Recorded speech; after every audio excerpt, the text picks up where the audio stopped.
Hola a todos y bienvenidos al portal del Villegas.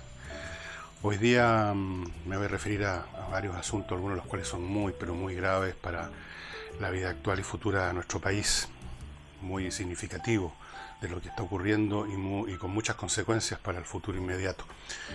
Me refiero, por ejemplo, a que la Comisión de Derechos Humanos, presidida por la señora Carmen Hertz, haya aprobado sancionar con cárcel a quien justifique crímenes de lesa humanidad ocurridos durante el gobierno de Pinochet. Prohíbe esta, este, esta, este agregado a una ley que castiga el incentivar la violencia, prohíbe lo que llaman el negacionismo.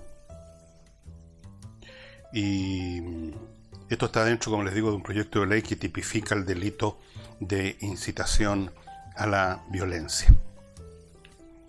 Esto es sumamente grave y permítame explicar por qué.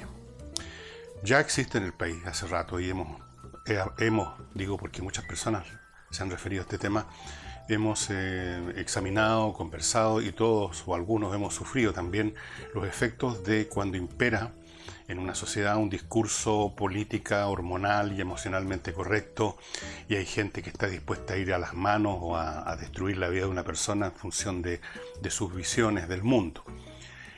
Es un discurso políticamente correcto que de hecho ahora se ha convertido en políticamente hegemónico en el plano de las costumbres, en todos los ámbitos de la sociedad, donde ustedes se encuentran con sanciones que pueden llegar a la golpiza, como le ocurrió ayer al presidente del Tribunal Constitucional, si usted no está con ellos. Eso ya es suficientemente malo y ha generado una atmósfera de miedo en todos los niveles, y uno lo ve claramente en sectores incluso de la derecha, donde ejecutivos de empresas y otros personeros andan en punta de pie, no vaya a ser que les caiga encima algún grupo representativo de alguna parte o de la totalidad de ese discurso políticamente correcto en todos los planos, el plano sexual, el plano de los géneros, el plano político, el plano, luego el plano de los derechos humanos, el plano, todos los planos. Eso ya es suficientemente difícil de asimilar y todos sabemos cómo se experimenta eso en la oficina, en la casa, en la calle.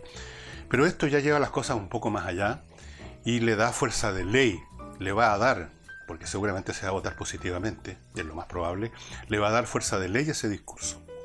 En otras palabras, en este caso específico, si usted es un historiador, y como todo historiador no se limita a repetir simplemente lo que se dice todos los días, sino que busca examinar las causas, las condiciones que explican los fenómenos, usted ya con eso podría ser acusado de negacionismo. Porque en el discurso políticamente correcto no hay explicaciones que valgan ni condiciones que justifiquen o que expliquen, porque justificar es una cosa, explicar es otra, pero esa cosa, la diferencia entre esos dos conceptos o acciones se borra cuando hierve los ánimos políticamente y emocionalmente hablando, como ocurre en Chile. Entonces un historiador que dijera, no, la verdad es que esos atropellos a los derechos humanos, esos crímenes de lesa humanidad ocurrieron en el contexto de un enfrentamiento político que venía del pasado, etcétera, etcétera, cosa que ya se ha hecho, hay libros de historias que están escritos así. A partir de que se vote esto, sus autores podrían ser llevados a una corte por por caer en la actitud del negacionismo. ¿Para qué hablamos de la gente común y corriente? Es decir, personas que consideran que no hubo crímenes de lesa humanidad, o que buscan explicarlo, o que buscan justificarlos, como dice la comisión, van a ir a la cárcel si alguien los denuncia. Y los van a denunciar porque, por supuesto, en la vida privada, porque todavía la comisión no ha puesto cámaras y micrófonos en todas las casas de Chile, en la vida privada uno puede decir lo que se le dé las ganas. Pero el pensamiento que no se puede hacer público es un pensamiento que se muere. Entonces, si usted es un comunicador y dice, cae en lo que ellos llaman negacionismo, o usted en una entrevista que lo llevan a una radio dice lo mismo, o usted publica un libro, o de cualquier manera hace público su pensamiento, usted va a ser llevado a un tribunal. Eso me parece de una gravedad absoluta. Elimina legalmente la libertad de expresión, que consiste en que la gente tenga libertad para decir lo que sea, salvo injurias y calumnias que pueden ser denunciadas por la víctima de esas injurias, calumnias o supuestas injurias y calumnias, y uno puede ser demandado y llevado a una corte. Pero Fuera de esa situación, la libertad de expresión significa que uno tiene derecho a decir, como hacen algunos en el mundo ahora, en YouTube, usted puede ver esa gente, que la Tierra es plana. Y afortunadamente no hay ninguna comisión astronómica que decrete cárcel para los que digan una cosa tan absurda. La libertad de expresión consiste en la capacidad de tolerar cualquier expresión, o de lo contrario no tiene importancia. Si la libertad de expresión consistiera solo en la libertad de expresar lo que está aceptado, no necesitamos libertad de expresión. Caemos con esta disposición que quiere votar la comisión en la sala eventualmente, en una situación como la que se vivía en la Unión Soviética y en los otros países comunistas o socialistas. Caemos en la situación que explicaba en un libro muy importante el señor Figue, un historiador portugués. Caemos en la sociedad de los que susurran, los que tienen que andar susurrando, porque ni siquiera dentro, entre cuatro paredes, uno está ya tranquilo y seguro. No vaya a ser que la vieja que vive al lado ponga la oreja en la pared y esté escuchando lo que decimos. Entonces, todo empieza a andar en los susurros, todo el mundo anda en punto y pie, como ya ocurre en Chile. Si ustedes se mueven en los ambientes empresariales, y ni siquiera es necesario, escuchen o vean las declaraciones que hacen, las conductas que tienen con respecto, por ejemplo, a los temas del acoso sexual o de los temas de género. Vean ustedes cómo se comportan. Están tan muertos de miedo. No vayan a ser ellos la próxima víctima. Y las personas que son sindicadas como autores de crímenes de ese tipo se convierten en el leproso. Y personas que eran supuestamente sus amigos de años no son capaces de mandarles ni un mail. Y ya ha bastado eso. La prevalencia, digamos, informal del discurso políticamente correcto para hacer la vida asfixiante en nuestro país en muchos sentidos. Ahora esto va a tener fuerza de ley. Es decir, al pasado solo hay que mirarlo de acuerdo a la mirada oficial y convencional de la izquierda, que ya se ha materializado en instituciones. El Museo de la Memoria es una institucionalización física de la versión de la historia de la narrativa de la izquierda. Ahora esto también va a tener un cuerpo legal. Si usted mañana dice que una cosa obvia, como que el golpe militar no se produjo porque de un día para otro los militares decidieron dar un golpe, sino que como resultado de todo un proceso, podría bastar eso para que lo acusen de estar justificando los crímenes de lesa humanidad. Porque recuerde usted que la ley es de suyo interpretable. No hay ninguna ley sobre ninguna materia que pueda ser tan precisa para copar, o tan detallada para copar todas las posibles situaciones que se puedan dar en la vida diaria, que por eso existen los jueces que interpretan, que ven si el caso que se les está presentando puede incluirse o no dentro, o puede ser o sancionado o no, de acuerdo al espíritu de la ley o de la letra de la ley, y ahí tenemos la interpretación. Entonces, al día de mañana, porque estas cosas van escalando, no se quedan en cómo fueron redactadas inicialmente. Ayer, consultados al respecto, la señora Ger dijo que si alguien se declaraba pinochetista, eso por supuesto no entraba en el cuerpo de la ley, que no sería sancionado. Eso es lo que dice ella ahora. Pero estas cosas escalan, crecen, se van agrandando como un tumor. Entonces el día de mañana, alguien que simplemente declare que es pinochetista o que fue pinochetista, es cuestión de interpretación de quienes lo demandan y de quienes lo juzgan con una corte, decidir si eso no es, después de todo, una forma de negacionismo de los crímenes del régimen de Pinochet. Porque justificar el régimen de Pinochet o explicarlo podría ser una manera, según la interpretación, de explicar y justificar los crímenes que cometió ese régimen. Así que en esa situación estamos, me parece extraordinariamente grave. Extraordinariamente que siquiera se haya planteado una cosa así. Luego que se haya aprobado en esta comisión y que seguramente se vaya a votar en la sala favorablemente. Es decir, estamos viviendo la enorme ironía o paradoja de estar bajo un gobierno de derecha, supuestamente reaccionario. Y nunca antes y nunca tanto, la izquierda había gozado de tan predominio ideológico y ahora también jurídico. Es realmente extraordinario. Por eso yo he dicho, y lo voy a repetir, que este gobierno, el actual gobierno de derecha, del señor Piñera, es un hipo, un sobresalto que no cambia en absoluto el proceso histórico que estamos viviendo en nuestro país, donde se van imponiendo visiones del mundo, etcétera, cada vez más restrictivas, cada vez más coincidentes con cierta visión del mundo que es la visión de la izquierda. Y déjenme decirles una cosa, aquí no se trata de quién tiene la razón o no. Cuando se habla de libertad de expresión, se refiere a que uno tiene libertad de decir lo que es falso también. Aunque la visión que tiene la izquierda sobre los crímenes que se cometieron en el régimen de Pinochet sea la verdad, nada más que la verdad y toda la verdad, y por consiguiente otras visiones son todas completamente falsas, aún así la gente tiene derecho a expresar sus errores. Tiene derecho a decir que la Tierra es plana, tiene derecho a decir que no hubo crímenes de la humanidad, tiene derecho a declararse pinochetista, tiene derecho a todas esas cosas. En eso consiste el concepto, en eso consiste la libertad de expresión, pues si no, no tiene sentido. La libertad de expresión significa que como persona, y también desde el punto de vista jurídico, toleremos la opinión del prójimo, aunque sea falsa y aunque no nos guste para nada. Lo que estamos viendo ahora es la imposición ya ahora legal de una visión de la historia. Me da lo mismo si esa visión es falsa o verdadera. Las visiones del mundo, las visiones históricas, difícilmente ocupan uno de estos dos extremos, verdadero o falso. Son muchísimas perspectivas. Si ustedes leen la historia, leen a los historiadores de cualquier objeto histórico, el Renacimiento, la conquista de América por los españoles, por ejemplo, que ha sido un tema de mucho debate históricamente, si los españoles llegaron acá a masacrar a los indígenas, o si al contrario no fue así, sino que llegaron a darles a conocer la palabra divina. Hay muchas visiones. ¿Quién es quién para decir cuál es la verdadera?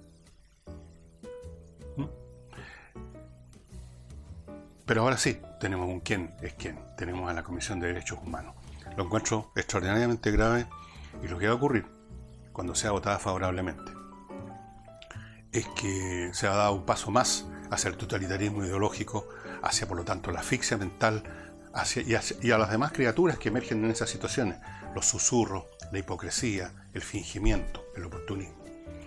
Algunos dirán, y aquí termino con el tema, que en Alemania existe una ley similar, y hace unos 2-3 días precisamente una persona, una familia fue condenada por la ley por ponerle a su hijo Adolf Hitler como nombre, y eso está prohibido, esas cosas están prohibidas. Y por lo tanto dicen, bueno, esto se ha hecho en Alemania, pero eso no es un argumento. Es un argumento de autoridad, es una falacia. Esto es decir, esto tiene que ser verdad, tiene que ser correcto, porque lo dijo tal persona, o porque se hace en tal país tan culto, etcétera, poderoso, primermundista como Alemania. Eso no le da ni un gramo más extra de peso jurídico a la acción de la comisión. Y segundo, no comparemos la situación de Alemania, lo que vivió Alemania todo el siglo XX, pero especialmente con el régimen nazi, con lo que pasó en Chile. Entonces, muy grave, súper grave, y francamente agrega otra razón más para ya hacer lo que hacemos muchos, estamos haciendo muchos chilenos, algunos no podemos hacerlo del todo porque tenemos que crearnos alguna fuente de ingreso, de retirarnos a la vida privada, a susurrar.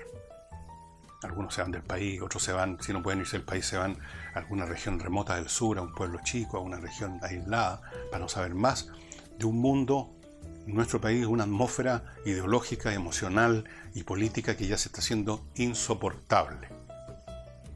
Y no digo más de esto, ustedes pueden averiguar detalles sobre esta votación, esta disposición de la comisión en los medios informativos tradicionales.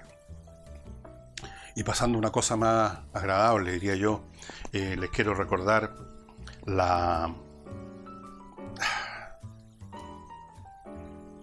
esta marca de joyería española que se llama Bohème. Es una línea muy vanguardista. Yo les he explicado que tiene una inspiración en el arte morisco, me parece a mí, creo que es así.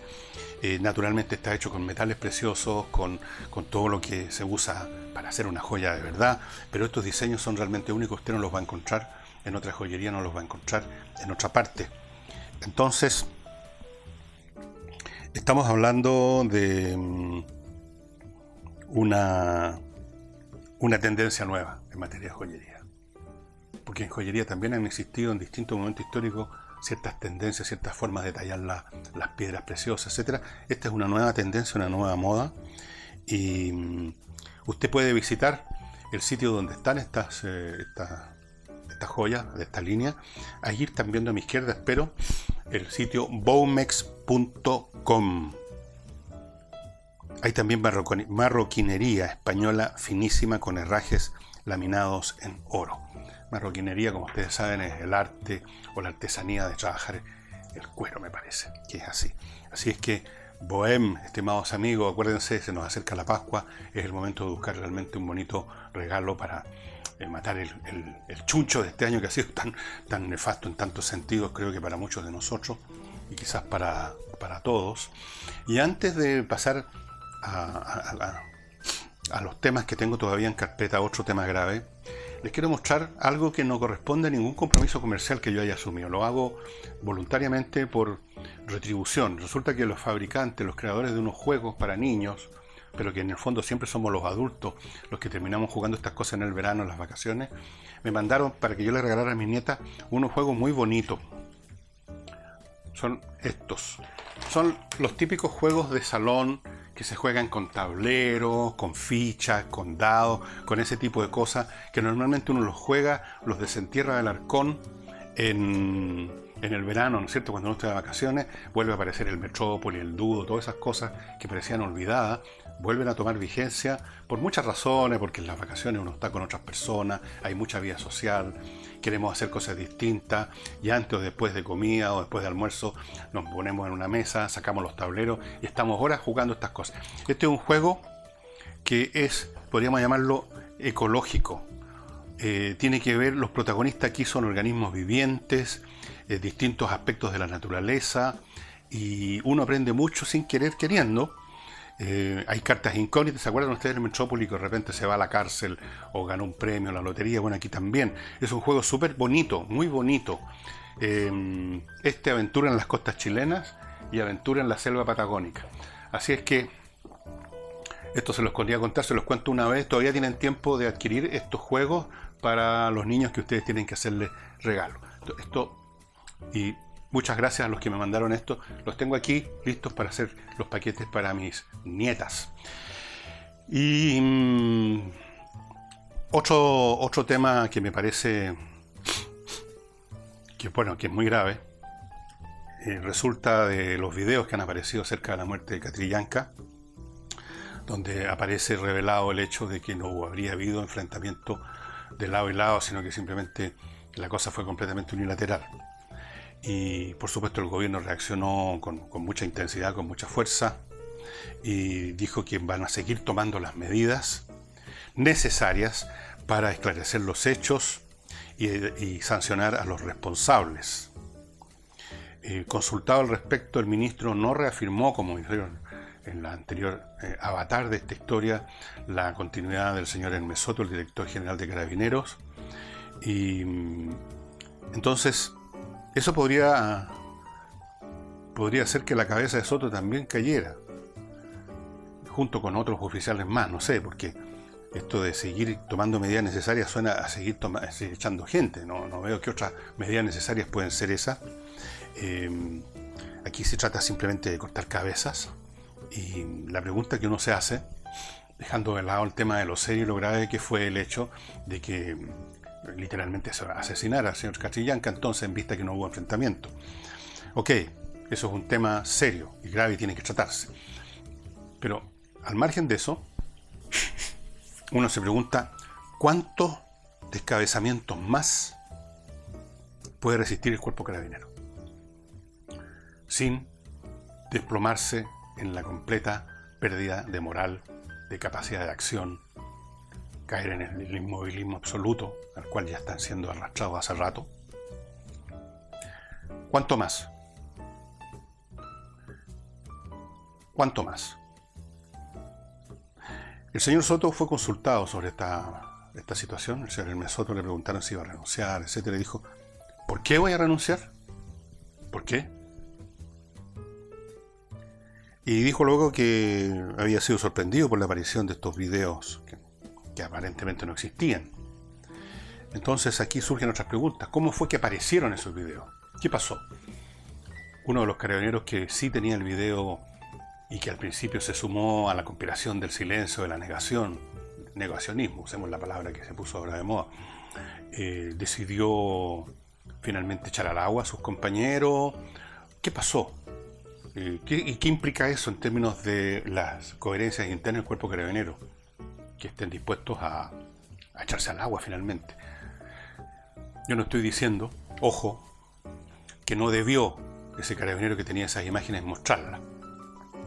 No hago ningún juicio sobre si debió o no debió. Digo nomás que eso tiene implicaciones en cuanto a cómo está operando el cuerpo carabinero.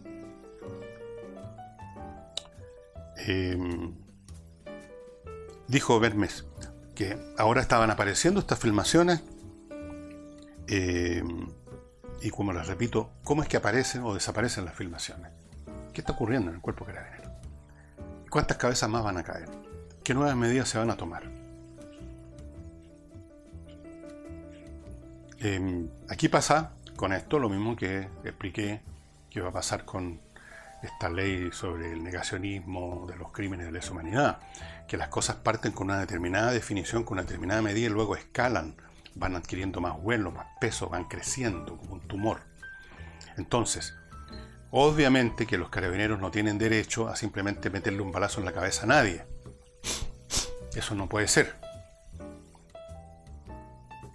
Pero cuando se toman medidas por esa materia, y cuando en otras oportunidades se han tomado medidas no por asesinato, sino que simplemente porque a alguien le pareció que un grupo de carabineros usó demasiada fuerza para reprimir a alguien, o tiró al suelo, acuérdense, una persona que cae al suelo porque se tropieza o por la fuerza del chorro de un guanaco en Valparaíso, hace 2, 3, 4 años atrás, ¿se acuerdan del caso?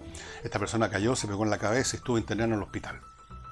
Es difícil imaginar que alguien que está usando dentro de un vehículo cerrado por todos lados un chorro, el chorro del guanaco, pueda decir a ese tipo que viene ahí le voy a apuntar del chorro de tal manera que se va a caer y se va a pegar en la cabeza. Eso es imposible. El chorro simplemente se le tira a la gente para dispersarlo. Pero ese carabinero perdió su trabajo, fue sumariado, etc. Entonces ustedes ven que estas cosas no tienen un límite en un hecho absoluto y brutal e indesmentible como es un crimen, sino que tienen graduaciones. Entonces, la tropa de carabineros que ve estas situaciones, que las recuerdan y de las cuales conversan todos los días, lo que le pasó al carabinero tanto, lo que le pasó al cabo no sé más allá, el coronel que se lo echaron, al mayor que no tal cosa. ¿Cuál es la respuesta adaptativa, normal de una persona en esa situación? El inmovilismo, pues, no hacer nada, cosa de por si acaso, en la duda abstente, dice el refrán. En la duda de si no me va a haber alguien que me filme, porque todo el mundo anda filmando a todo el mundo, y alguien a esa filmación de lo que yo le dije, o el empujón que le di a alguien que se me estaba acercando mucho, sea considerado por las redes sociales, por la prensa progresista, como un atentado contra los derechos humanos, y yo pierda mi pega, no, mejor no hago nada. Mejor salgo a la calle y me quedo como un palitroque en el punto donde me dejaron, sin ver, sin oír y sin actuar. Después yo tengo conocimiento de lo que pasa dentro del cuerpo carabinero porque me informan distintas personas, anónimamente, por supuesto.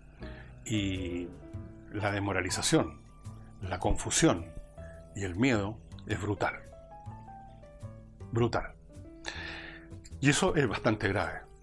Una policía que pierde la capacidad de actuar, como ya lo vemos, es cuestión que vean las noticias cuando hay una manifestación, cuando llega ese supuesto lumpen que llega a otro planeta a cometer los vandalismos que por supuesto los manifestantes no cometen, ellos son santas palomas.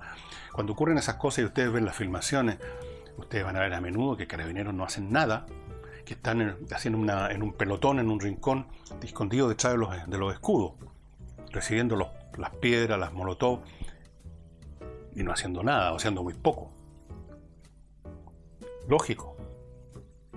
O sea, hacer algo puede ser peligroso. Puede ser que el tipo que nos arrojó una bomba molotov y que va corriendo, arrancando de nosotros, carabineros, se tropieza, se caiga y se haga una yaya. Y entonces voy a ser sumariado, dice el carabinero, por atropello a los derechos humanos. Y perdí mi pega como carabinero. Súper grave también esto. Así que si ustedes empiezan a sumar distintas cosas y a verlas en un cuadro global, pueden darse cuenta entonces que el proceso revolucionario iniciado por la alta comisionada de los derechos humanos y su gente sigue su marcha. Y el señor Piñera y los demás tienen que navegar en esa ola, no se tratan de oponer y de hecho no pueden hacerlo.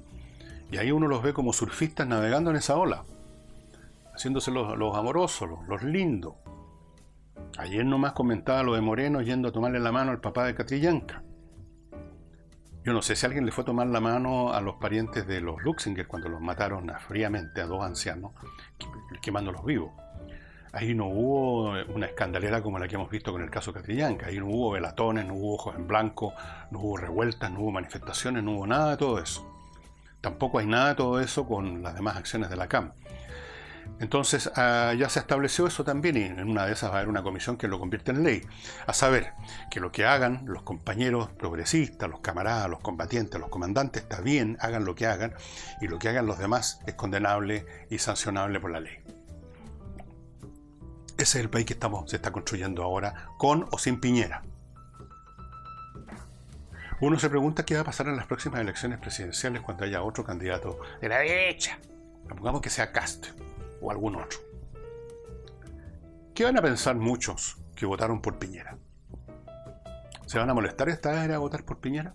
O sea, por el candidato sucesor. Yo creo que yo no me voy a molestar. ¿Para qué? Si es lo mismo, voy a pensar. Da lo mismo. Además, los que votaron, muchos de los que votaron, yo incluido, son personas bastante mayores, que ya a ciertas alturas de la vida a uno ya le importa un cuesco. Total, uno está pensando en que simplemente le quedan 5 años, con suerte, o 10 años de vida. Uno está pensando en cómo se las va a arreglar para seguir viviendo con una situación económica totalmente lastimada, teniendo que seguir aún así pagando impuestos, pagando contribuciones, pagando esto. Uno está preocupado de esas cosas. Está preocupado por último de qué le va a dejar a quién cuando se pare las patas. Y a uno ya no le importa lo que le pasa al país, ya no le empieza a importar mucho. Sobre todo si uno ve que no hay mucha diferencia. Así que vamos a ver cómo se manifiesta todo esto, qué pasa. Por supuesto pueden haber cambios, modificaciones en el camino. La historia presenta sorpresas de vez en cuando. Pero por el momento esa es la situación. Y antes de seguir, les recuerdo, estimados amigos, y esto es un recuerdo importante ahora que estamos a unos días de la Pascua, que estamos a 2-3 días, que existe una librería en línea chilena que se llama Top 10 Books. Y espero que esté apareciendo el cartel a mi izquierda. Top 10 Books. Que tiene un montón de gracias. En primer lugar, está muy bien surtida. Va a encontrar usted toda clase de libros de todos los tipos, los bestsellers que están llegando, incluso los libros que no se han escrito están ahí, está todo. Primera gracia. Segunda, como es online y usted compra ahí, no tiene que molestarse en salir a estos calores a recorrer librerías y molerse a los pies de una librería a otra buscando algo, porque siempre cuando uno busca algo no está, se acabó, no ha llegado. Usted en su casa tranquilamente busca el libro. Segunda o tercera ventaja, ese libro le va a llegar a su casa una vez que lo compre online entre 24 y 48 horas. Nada. Cuarta ventaja, los precios. Los precios son más bajos que lo que es promedio para cualquier libro que usted escoja. Son precios muy especiales y por consiguiente la están dando. Todas las ventajas había y por haber. Usted escoge el libro, le llega a su casa, paga menos, no se tiene que molestar en salir. Todo lo que tienen que hacer es envolverlo en papel de regalo y entregarlo en la noche de Pascua o en la mañana al día siguiente, según cuál sea su estilo, si en la noche el 24 o en la mañana el 25. Así es que Top 10 Books, amigos míos, vayan marcándolo en su browser porque es una muy buena alternativa. Si ustedes tienen marcado una librería internacional para comprar libros en inglés, por ejemplo, ok, seguramente tienen Amazon. Bueno, para comprar libros en castellano, a ver, aquí tenemos a Top 10 Books en Chile. Márquenla en su browser para ir de inmediato ahí y buscar lo que ustedes quieren y encontrarlo. Quiero recordarles que este programa lo pueden ver ustedes en el canal 31 Prime del cable del grupo Manquehue Telefónica del Sur, por si prefieren verlo en una pantalla más ancha. No sé por qué querrían verme en una pantalla más ancha, pero por último, si quieren verlo, se transmite de lunes a viernes a las 8:30 de la noche. Un saludo, entre paréntesis, a la gente de esas regiones tan bellas de nuestro país, especialmente a la gente de los siguientes lugares del sur que yo conozco y tengo amigos o familiares. Osorno, una pequeña localidad cerca de Osorno que se llama Oromo, y se acabó. No conozco muchas más ciudades, estado, pero no. Y entonces, volvamos ahora a los temas que tengo aquí anotados.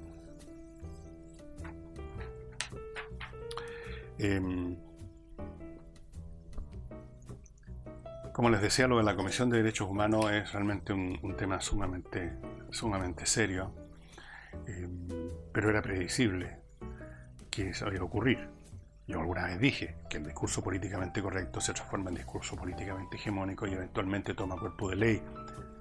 Y eso es lo que está ocurriendo en esta fracción específica que tiene que ver con lo que se llama incitación a la violencia, negacionismo. Pero hay mucho terreno por conquistar todavía. Si la ley puede irse ampliando, pero maravillosamente, el día de mañana no sé qué otras cosas se pueden convertir de ser exabruptos ideológicos, se pueden convertir en delitos. Porque claro, si una persona aparece hoy en día en la plaza pública y grita que los atropellos a los derechos humanos no existieron o que estaban justificados, va a sufrir una sanción social, lo van a escupir, lo van a insultar, no lo van a dejar vivir, lo cual ya es bastante malo. Pero ahora no, pues ahora va a llegar la policía y se lo van a llevar preso.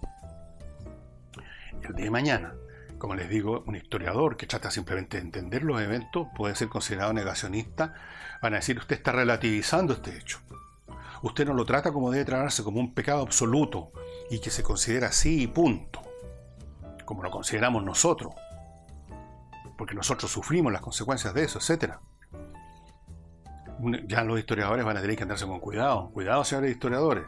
No solamente los van a funar en la sala de clase en la universidad, lo van a agarrar a empujones en los pasillos o lo van a patear, como pasó con el presidente del Tribunal Constitucional, que lo estaba esperando un grupo de gente, irónicamente de los derechos humanos, y que le sacaron la cresta al pobre viejo en el suelo.